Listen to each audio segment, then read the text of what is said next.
Somalia is about to elect a new House of the People, the branch of the government that passes the nation's laws and shapes her future development. Measures are in place to ensure a credible and legitimate vote. This is how the process will work. Inside the polling station, delegates, the people chosen by their clan to vote, will be seated together with other delegates who will also cast their votes freely. This is the voting area. Only the polling center staff and delegates are allowed to enter the voting area. In the same room seated together are agents of the candidates, observers and journalists. Their job is to monitor and observe the election. The polling station manager will call the name of each delegate one at a time. The delegate must show an identification card to the polling station manager. Delegates will sign their names on a list.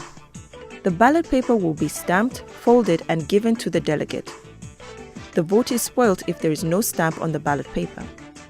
The delegate then takes the ballot paper to the nearest empty voting booth. It is forbidden to take photographs in the voting booth. The vote is secret. No one will know who each delegate voted for. People will vote according to their conscience. There will be no recriminations or reprisals because no one will know who they voted for. Mechanisms are in place to protect the legitimacy and credibility of the vote counting process. First, the ballot box is secured. It is closed with a seal which has a unique set of numbers. Throughout the counting process, there will be a group of observers monitoring the count. These people will not be allowed into the area where the ballots are being counted, so there is no interference in the process. Only the polling station staff will unseal the ballot box and then count the ballots.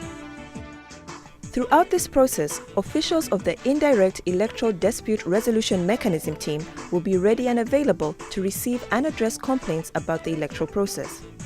Candidates can file complaints about corrupt practices such as intimidation, vote buying, interruption of the election process, fraudulent practices in the tabulation, or fraud in the announcement of results.